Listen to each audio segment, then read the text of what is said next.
तो कहानी की शुरुआत होती है डॉक्टर एंड्रयू को दिखाने से, जो एक अमेरिकन है और इस टाइम काफी दुखी नजर आ रहे थे क्योंकि उनका एक मरीज दिल का ऑपरेशन ना होने की वजह से मारा गया। तभी यहाँ डॉक्टर एंड्रयू के पास उनका एक साथी आकर बताता है कि एक टेररिस्ट दहशतगर्द ग्रुप है जो अमेरिकन को पकड़ना चाहता है। वो लोग इस एरिया में भी घुस आए हैं जिन्हें आपके यहाँ होने का पता लग चुका है। ये सुनकर डॉक्टर एंड्रयू सीधा जाते हैं अपनी वाइफ के पास, जो भी एक टीचर है और दिल की काफी अच्छी इंसान है। वो अफ्रीकन बच्चों को पढ़ाती हैं और इंसानियत की मदद करना चाहती हैं। डॉक्टर एंड्रयू उनसे कहते हैं कि हमें यहाँ से जाना पड़ेगा, हम मजीद यहाँ पर नहीं रह सकते क्योंकि टेररिस्ट ग्रुप हमें मार देगा। पर उनकी वाइफ अभी भी यही कह रही थी कि क्या हम सब ठीक नहीं कर सकते, क्या हम टेररिस्ट से बात नहीं कर सकते, उन्हें समझा नहीं सकते, हो सकता है हालात ठीक हो जाए। इस पर एंड्रयू कहता है कि मेरा मेडिकल का सामान चोरी हो गया है, मेरा एक मरीज मर चुका है, तो अफ्रीका की हालात कभी ठीक नहीं हो सकते, यहाँ से चलना ही हमारे लिए बेहतर होगा। तब ये लोग यहाँ से निकलकर इस गाँव के छोटे से एयरपोर्ट पर आते हैं जो तकरीबन बंजर ही था क्योंकि ये रेगिस्तान में था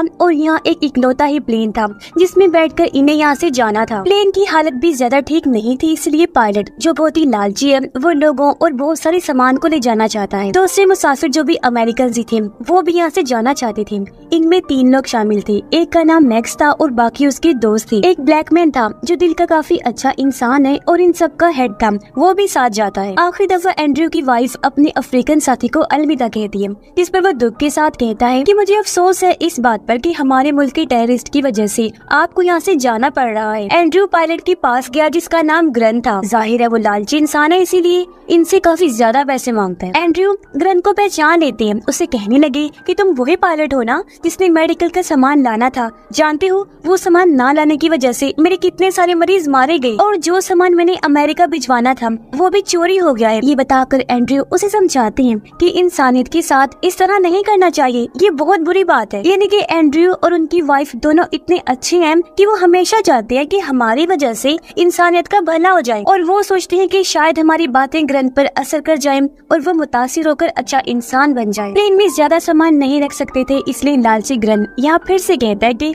आप लोगों ने मुझे सिर्फ अपने जाने के पैसे दिए हैं, न कि सामान के, तो आप सामान नहीं लेकर जा सकते। लेकिन मुसाफिरों के बार बार कहने पर वो मान गया और कहते हैं अच्छा चलो ठीक है, आप सामान तो ले जा सकते हैं लेकिन अपना सामान आपको अपने गोद में रखना होगा। जिसके बाद वो सब आकर प्लेन में बैठ जाते हैं। प्लेन के अंदर के हालात भी काफी बुरे थे लेकिन अपनी जान बचाकर जैसे तैसे इन्हें यहाँ से जाना ही था, वरना अगला प्लेन इन्हें 1 हफ्ते के बाद मिलेगा। ये यहाँ रहना नहीं चाहते क्योंकि एक तरफ वो टेररिस्ट ग्रुप और दूसरी तरफ अफ्रीका के जंगल के खतरनाक जानवर, तो मजबूरन इन्हें इसी प्लेन में सफर करना था। जैसे ही प्लेन उड़ता है ये लोग सुख का सांस लेते हैं। ये नॉर्मल लग रही थी, सब ठीक ही चल रहा था, लेकिन अचानक प्लेन हिलने लगता है। सब लोग ग्रन से इस बारे में पूछते हैं, जिस पर वो कहता है कि ऐसी कोई बात नहीं है प्लेन में, मैंने पहले भी कई सारे प्लेन उड़ाए हैं जो कई घंटों का सफर बनता है, तो मैं जानता हूँ प्लेन में कोई गड़बड़ नहीं है, आप सब लोग शांत रहें। लेकिन गुस्से में डॉक्टर एंड्रयू सामने आई, कहते हैं कि मैं इतना तो जानता हूँ कि तुम लालची हो और तुमने प्लेन में बहुत सारा सामान रखा है जिस वजह से प्लेन वाइब्रेट हो रहा है,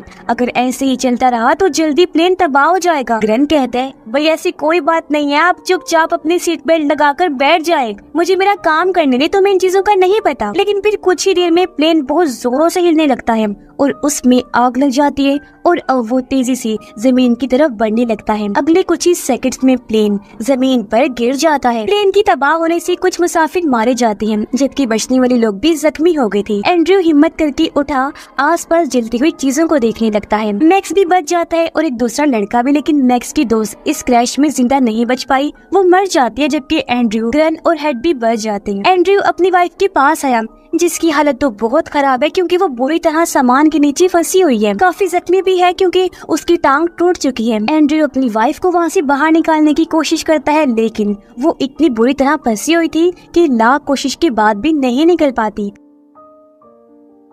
ये देखकर ग्रन कहता है वो नहीं निकल पाएगी, जोर मत लगाओ बल्कि सामान को उतारो, और हाँ तुम्हारी वाइफ तकलीफ में है तो ऐसा करो किसी थोड़ी शराब पिला दो। एंड्रयू गुस्सा हो गया, वो कहते हैं मुझे ये चीजें पसंद नहीं, तुम अपनी बकवास बंद करके यहाँ से जाओ, मैं जानता हूँ कि मुझे क्या करना है और ये प्लेन भी तुम्हारी वजह से क्रैश हुआ है। मैक्स अपने दोस्त की लाश को यही प्लेन के पास ही दफन कर देता है ताकि जंगली जानवर उसकी लाश को खा ना जाए और ये लोग देखने लगते हैं कि हमारा प्लेन तबाह कहाँ हुआ है। तब इन्हें पता चला कि ये एक बहुत ही खतरनाक एरिया में फंस गए हैं जहाँ रहते हैं आदमखोर जंगली जानवर। ये लोग सोचते हैं कि दिन में तो हम सेफ हैं क्योंकि ये जंगल जो रेगिस्तान जैसा था, दिन में गर्म होने की वजह से जानवर शिकार नहीं कर सकते, लेकिन जैसे ही रात होगी इनका बचना मुश्किल हो जाएगा, इसलिए इन्हें जल्दी कुछ करना होगा। अब डॉक्टर एंड्रयू को छोड़कर 3 लोग प्लान बनाते हैं कि हम करीबी गांव जाएंगे जो यहाँ से लगभग 20-30 किलोमीटर दूर है। ग्रेन कहता है हमें साउथ ईस्ट की तरफ जाना होगा क्योंकि गांव वहीं होगा। इस पर मैक्स कहता है कि नहीं, वो रास्ता गलत है, हमें साउथ वेस्ट की तरफ जाना चाहिए क्योंकि मुझे यकीन है कि गांव उसी तरफ होगा। पर ग्रेन उसकी बात नहीं मानता और क्योंकि उसके पास इस टाइम गन है तो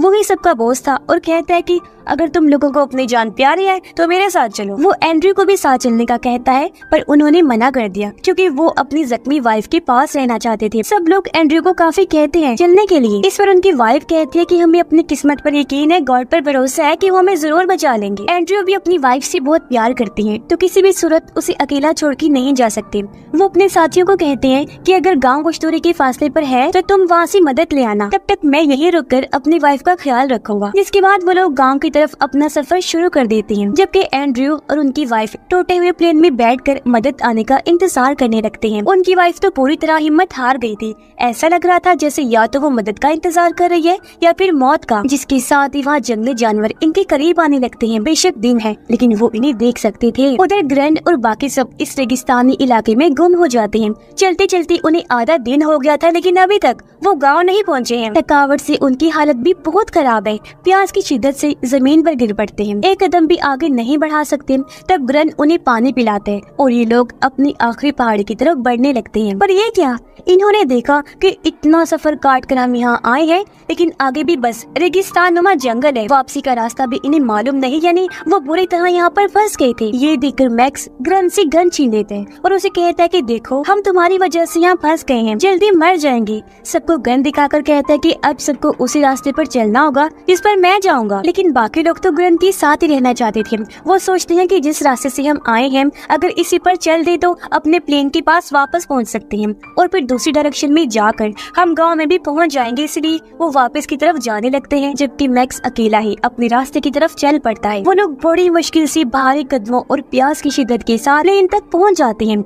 इन्होंने देखा कि यहाँ तो हर तरफ खून ही खून फैला हुआ है। एंड्रयू और उनकी वाइफ भी गायब है। प्लेन पर शेर की पंजों के निशान थे, जिससे ये लोग समझ जाते हैं कि इसका मतलब शेर ने उन दोनों का शिकार कर लिया और वो उन्हें खा गया। दोनों की मौत से उन्हें अफसोस तो हुआ पर वो ये सोचकर काफी घबरा गए कि इसका मतलब शेर दिन में भी एक्टिव है और शिकार कर सकता है। तो ये लोग बचने का रास्ता ढूंढने लगते हैं। तभी अचानक यहाँ घबराया हुआ एंड्रयू आया। वो ग्रैंड को गले से पकड़ लेता है क्योंकि सबको लग रहा था कि इन सारे हालात की वजह ग्रैंड है। एंड्रयू का मानना था कि ना तो ज्यादा सामान लोड करता तो ना ही प्लेन तबाह होता। एंड्रयू ग्रैंड को मार ही देता कि एक लड़का गन चलाता है जिससे एंड्रयू दूर जाके गिरे और ग्रैंड बच जाते हैं। अब इन लोगों को पता चलता है कि ग्रैंड जो हैवी सामान लेकर जा रहा था वो एक जानवर की सींग थी जो काफी महंगे होते हैं और ग्रैंड इनकी स्मगलिंग करते हैं। फिर डॉक्टर एंड्रयू अपनी वाइफ की लाश के टुकड़ों की कब्र बनाते हैं और उसके पास बैठकर रोने लगता है। एंड्रयू के पास उनका हेड आया जिसे रोकर एंड्रयू कहते हैं कि मुझे अफसोस है इस बात का कि मैं अपनी वाइफ को नहीं बचा पाया, मुझे और कोशिश करनी चाहिए थी, शायद वो बच जाती। इस पर हेड कहता है कोशिश अगेंस्ट द लाइन, शेर के खिलाफ तुम कोशिश करते हैं? नहीं यार मत करो अफसोस, खुद को मत कोसो क्योंकि ऐसा मुमकिन नहीं था और तुम्हारी वाइफ की किस्मत में यही लिखा था जिस पर उसे यकीन था। धीरे धीरे रात होने लगी। अब इन्हें जैसी तैसी रात गुजारनी थी या फिर कुछ करना था क्योंकि रात के टाइम ये पक्का किसी जानवर का शिकार हो जाएंगे और अब तो इन्हें शेर के गुर्राने की आवाजें भी आने लगती हैं। अब ग्रैंड इन सबको बताता है कि हमारे पास रात गुजारने का बस एक ही रास्ता है और वो है पायलट कैबिन, जहाँ हम 3 लोग जैसे तैसे छुपकर अपनी जान बचा सकते हैं। तो अब ये लोग टॉस करने लगते हैं कि कौन से 3 लोग पायलट कैबिन में बैठेंगे। मैक्स का दोस्त टॉस में हार गया, यानी कि वो रात को प्लेन के बाहर बैठेगा। जैसे ही रात हुई वो लड़का आग जलाकर प्लेन के बाहर बैठ जाते हैं, जबकि तीनों लोग पायलट कैबिन में। उसे समझा दिया गया था कि तुमने बस सोना नहीं है और आग को जलते रहने देना है, क्योंकि जब तक तुम जागते रहोगे आग जलती रहेगी, तुम्हारी हिफाजत रहेगी और जैसे ही तुम्हारी आंख लगी आग बुझ गई तो तुम मर सकते हो। ये लोग अब बस रात गुजरने का इंतजार कर रहे थे क्योंकि सुबह होते ये उस गाँव में चले जाएंगे जिसका रास्ता अब इन्हें पता चल चुका है। रात को ग्रैंड किसी काम से बाहर आया। वो देखता है कि वो लड़का तो तो सो रहा है और आग भी बुझ रही है। ग्रेन उसे जगाकर कहते हैं, लड़की होश करो, जागो और आग जला के रखो अगर जिंदा रहना चाहते हो। जिसके बाद ग्रेन वापस कैबिन में आकर बैठ जाता है। लेकिन मैक्स का दोस्त वो लड़का जिसे बहुत नींद आ रही थी वो सो जाता है और आग भी बुझ जाती है। जहाँ अब अंधेरे में हम किसी की आंखों को चमकता हुआ देखते हैं जो और कोई नहीं बल्कि शेरी थी, जो अब प्लेन के बाहर आ चुके थे और उनकी जोरदार आवाजें अंदर बैठी वो तीनों भी सुन रही थी। अब एंड्रयू जो रहम दिल है उसे लड़के के लिए बुरा लग रहा था। वो चाहता है कि ये लोग बाहर जाकर उसकी जान बचाएं, लेकिन बाहर शेर काफी ज्यादा थे तो ये लोग कुछ भी नहीं कर सकते थे। लेकिन फिर एंड्रयू कैबिन का दरवाजा खोल ही देता है जिससे एक शेर अंदर घुसने की कोशिश करते हैं। हालांकि ये मिलकर जोर लगाकर उसे रोकने में लग जाते हैं, लेकिन शेर इतना ताकतवर था कि वो कैबिन को तोड़ने लगता है। अब एक सांप जो कप का अंदर घुसकर बैठा हुआ था वो हेड को काट लेते हैं, मगर ये जैसे तैसे कैबिन का दरवाजा बंद कर ही देते हैं। एंड्रयू हेड की टांग पर रस्सी बांधता है और कट लगाकर बहुत सारा खून निकाल देते हैं। इससे सांप का जहर भी निकल गया और उसकी जान भी बच गई, लेकिन उसकी हालत बहुत खराब हो गई थी। सुबह जब ये कैबिन से बाहर आए तो देखते हैं कि इनका वो साथी बाहर नहीं है, यानी वो भी शेरों का शिकार हो गया था। ये लोग फिर उस गांव में जाने का फैसला करते हैं क्योंकि दिन का टाइम है तो अभी इन्हें कोई खतरा नहीं होगा। लेकिन एंड्रयू जो इतना कुछ देख चुका है वो हिम्मत हार जाता है और पूरी तरह टूटकर पेड़ के साथ बैठ जाता है। उन लोगों से कहते हैं कि मैं तुम लोगों के साथ नहीं जाऊंगा, मैं हिम्मत हार चुका हूँ, यही मेरी किस्मत है। मैं अपनी वाइफ के पास जाना चाहता हूँ तो मैं यहीं रुककर अपनी मौत का इंतजार करूंगा। मैंने आज लोगों को शेर का खाना बनते हुए देखा है और ये चीज मजीद बर्दाश्त नहीं कर सकूंगा। जबकि बाकी लोग गाँव की तरफ निकल पड़ते हैं। ये लोग कुछ दूर गए ही थे कि सामने से एक गाड़ी को आता हुआ दिखते हैं। उसे देखकर ये लोग काफी खुश हो गए। एंड्रयू भी उठ खड़ा हुआ। ये सोचते हैं कि अब हम भी और एंड्रयू भी बचा लिया जाएगा, तो गाड़ी को अपनी तरफ बुलाने के लिए वो चिल्लाने लगते हैं। मगर ये क्या, हम देखते हैं कि वो गाड़ी सीधा आकर एंड्रयू के पास रुकी। इसमें और कोई नहीं बल्कि वो टेररिस्ट ग्रुप था जो अमेरिकन को ढूंढ रही थी और वो अब एंड्रयू को मारने लगते हैं और एंड्रयू से पूछते हैं कि तुम यहाँ हमारी जमीन पर क्या कर रही हो, हमारी चोरी करने आए हो ना, तुम हमारा सामान चुरा कर अपने मुल्क ले जाते हो। ये सुनकर हेड और ग्रन सामने आए। उनसे कहते हैं, अरे ये तो डॉक्टर है, इन्होंने कुछ नहीं किया, ये तो आप लोगों की मदद के लिए यहाँ आते हैं और अभी वापस जा रहे थे, आपको इन्हें नहीं मारना चाहिए। लेकिन तभी उन टेररिस्ट को प्लेन से उस जानवर की सींग मिल जाती है जिससे उन्हें और गुस्सा आ जाता है। वो एंड्रयू को कहते हैं कि तुम एक स्मगलर हो और हमारी जमीन से सामान चुरा कर तुम अमेरिका स्मगल करते हो, इसलिए वो फिर से एंड्रयू को मारने लगी। तभी ग्रन बोलता है कि ये मेरा प्लेन है, ये सारा सामान मेरा है और स्मगलिंग मैं करता हूँ, एंड्रयू ने कुछ नहीं किया। ये सुनकर वो कहते हैं, इसका मतलब ग्रन हमें तुम्हें मार देना चाहिए। हेड कहता है, क्यों मार देना चाहिए, क्या तुम कोई टेररिस्ट हो? तुम तो इस जमीन पर रहने वाले भले इंसान हो और हम तुम्हारी कदर करते हैं। हेड को लग रहा था कि वो टेररिस्ट की माइंड को बदल देंगे, पर वो उसके चेहरे पर गोली मारकर ये साबित करते हैं कि हाँ, हम वाकई टेररिस्ट है, हमें इंसानों पर रहम नहीं आता और हमारा कुछ भी नहीं हो सकता। जिसके बाद वो उनके साथ काफी बुरा सलूक करते हैं और एक टेररिस्ट ट्रक लेने चला जाता है ताकि वो इन्हें भी अपने साथ ले जाएं और खूब इनके साथ बुरा सलूक किया जाए। अब दो टेररिस्ट यही रुके थे, उनमें से एक एंड्रयू को कहता है, अच्छा चलो तुम्हारे साथ एक डील कर लेता हूँ, मैं 10 तक गिनूंगा और तुम्हें भागना होगा, 10 के बाद मैं गोली चलाऊंगा, ठीक है ना? चलो अब शाबाश, तुम भागो, उठो, खड़े हो और भागो। लेकिन एंड्रयू नहीं भागता क्योंकि वो तो कब का हिम्मत हार चुका है, तो उसे क्या जरूरत है भागने की। टेररिस्ट को इतना गुस्सा आया कि वो पानी दिखाकर उन्हें चिढ़ाने लगता है, उन पर हंसने लगता है। जब टेररिस्ट को एहसास हुआ कि दोनों पूरी तरह हिम्मत हार चुके हैं तो वो उनसे दूर प्लेन के साथ टेक लगाकर बैठ जाते हैं। कुछ देर बाद उनकी आंख लग गई। ग्रैंड एंड्रयू को कहते हैं कि मैं फाइटर हूँ, इतनी आसानी से मैं नहीं मर सकता। जो कहकर वो बहुत धीरे से टेररिस्ट के पास जाने लगा। वो गन छीनने लगता है लेकिन टेररिस्ट को होश आ गई।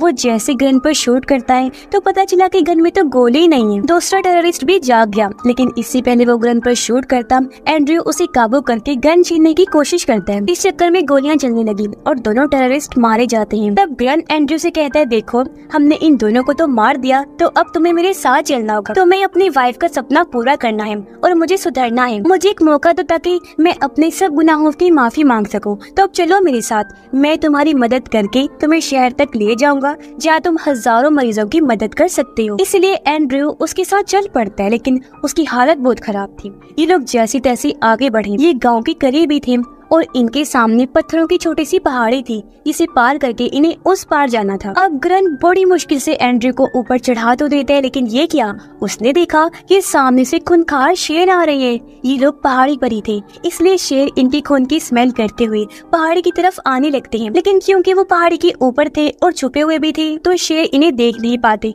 और वहाँ से वापस जाने लगते हैं। पर तभी उन दोनों के ऊपर परिंदे मंडराने लगते हैं। हवा का रुख बदला और शेरों को फिर उनकी स्मेल आने लगी और वो फिर से इस तरफ आने लगते हैं। एंड्रयू के ऊपर एक बिच्छू चढ़ गया जो उसके चेहरे पर आ जाता है और एंड्रयू बिल्कुल खामोश रहा। बिच्छू को जैसे ग्रंथ हटाने लगा कि तभी एक पत्थर नीचे गिर जाते हैं, जिससे शेर को कंफर्म हो गया कि ऊपर मेरे खाने के लिए जरूर कुछ है और वो जोर लगाकर ऊपर चढ़ने लगता है। ग्रंथ ये देखकर एंड्रयू का खून अपने जिस्म पर लगा लेता है और एंड्रयू से कहता है कि देखो, मैंने अपने जिंदगी में बहुत सारे बुरे काम किए हैं और आज मैं उन गुनाहों को धोना चाहता हूँ। मैं खून लगाकर शेरों के पास जाऊंगा, अपनी कुर्बानी देकर तुम्हारी जान बचाऊंगा ताकि शेर मेरा शिकार कर ले और तुम्हें भागने का मौका मिल जाए। तुम वादा करो कि यहाँ से तुम उठोगी और गाँव जरूर जाओगी। ये कहकर वो चिल्लाता हुआ पहाड़ी के ऊपर आया, फिर नीचे को जाता है। शेर फौरन उसके पास आकर उसका शिकार कर लेता है। इसके बाद एंड्रयू जो गांव की तरफ बढ़ने लगा, काफी दूर तक चलने के बाद नीचे गिर जाता है। उसे प्यास लग रही थी। तभी वो सामने से दो जानवरों को आता हुआ देखता है जो उसे खाने आ रहे थे। ये देखकर एंड्रयू